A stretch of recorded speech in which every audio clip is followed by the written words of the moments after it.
Have you ever walked into a room that felt undeniably high-end, even though you couldn't spot a single designer logo or gold-plated fixture? In this video, we're going to peel back the curtain on the specific design principles that make a room feel expensive, focusing on the psychological cues rather than the price tag. By understanding how the human eye perceives value and quality, you can transform your own home into a space that feels curated, intentional, and profoundly sophisticated. The common misconception is that luxury is a byproduct of spending, but in reality, luxury is a byproduct of decision-making. We often fall into the trap of thinking that a higher price point automatically translates to a better aesthetic, yet some of the most expensive homes in the world can feel cold or cluttered if they lack a cohesive soul. This exploration is about moving beyond the more is more mentality and looking at the subtle, often invisible factors that tell our brains a space is premium.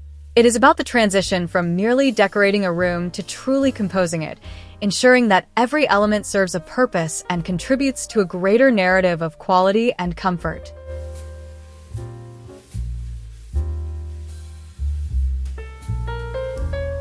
When we discuss what makes a room feel expensive, we often start with what we can touch, but the most critical element is actually what we see through: the light.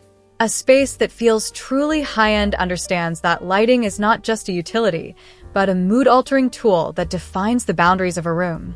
The most expensive-feeling rooms avoid the big light, that harsh, singular overhead fixture that flattens every texture and washes out every color.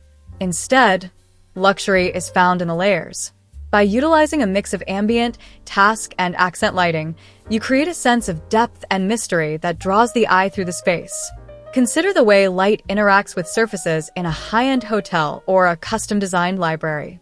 There is a deliberate play of shadow that provides a sense of architectural weight.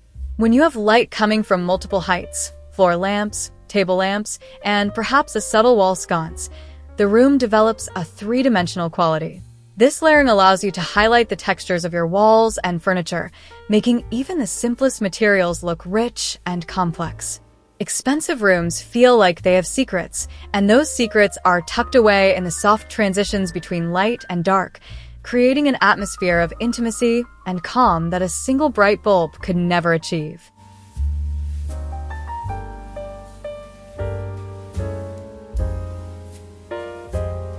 There is a distinct difference between a room that is full and a room that is finished. One of the primary indicators of a cheap space is clutter, or more specifically, a lack of editing. An expensive room feels like it has been curated over time, with each piece earning its place through beauty or function. This concept of negative space, the empty areas around your furniture and decor, is perhaps the most underrated tool in high-end design. It allows the eye to rest and gives the significant pieces the room they need to breathe. When a room is packed with stuff, the brain perceives it as chaotic and unrefined. When a room has breathing room, it signals a sense of confidence and abundance. This restraint extends to your color palette and your choice of accessories. You don't need a rainbow of colors to make a statement. In fact, many of the world's most sophisticated rooms rely on a tight, tonal palette that emphasizes texture over hue.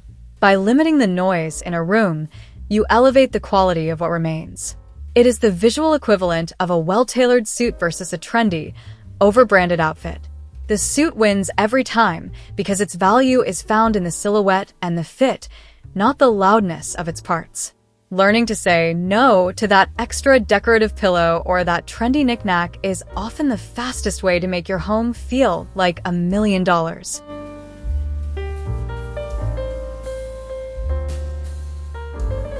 If light is how we see a room, texture is how we feel it, and the materials you choose speak volumes about the perceived value of your home. Expensive-feeling rooms prioritize honest materials, those that come from the earth rather than a chemical plant. Think of the difference between a synthetic, shiny velvet and a heavy, matte linen, or the gap between a laminate countertop and a slab of honed marble. There is an inherent weight and temperature to natural materials like wood, stone, wool, and brass that synthetic imitations simply cannot replicate. Even if these pieces are thrifted or aged, their organic origins provide a sense of permanence and history. Luxury is often found in the hand feel of a space. When you run your hand across a rustic wooden table or sink your feet into a high-pile wool rug, your brain registers a sensory richness that transcends visual style. This is why incorporating a variety of textures is so vital. A room that is all smooth surfaces feels clinical and inexpensive, whereas a room that mixes the roughness of a jute rug with the softness of a mohair throw feels deeply layered and expensive. It's about the contrast. By focusing on the quality of the materials rather than the complexity of the design, you create a space that feels grounded, authentic, and timeless.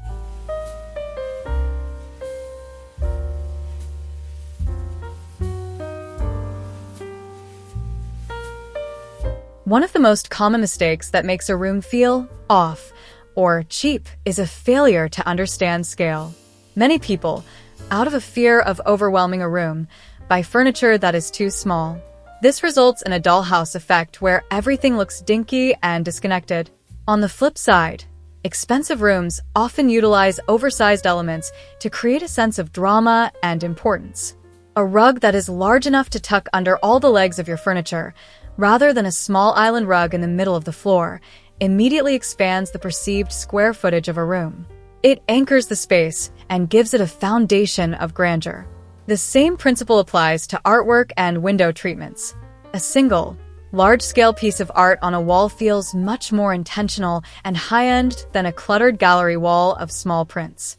Hanging your curtains high and wide, well above the actual window frame, tricks the eye into thinking the ceilings are taller and the windows are larger. This mastery of proportion is what designers use to correct a room's architectural flaws. When the scale is right, the room feels balanced and stable. It creates a sense of ease that is the hallmark of expensive design. Nothing looks like it's struggling to fit, and everything feels like it belongs exactly where it is.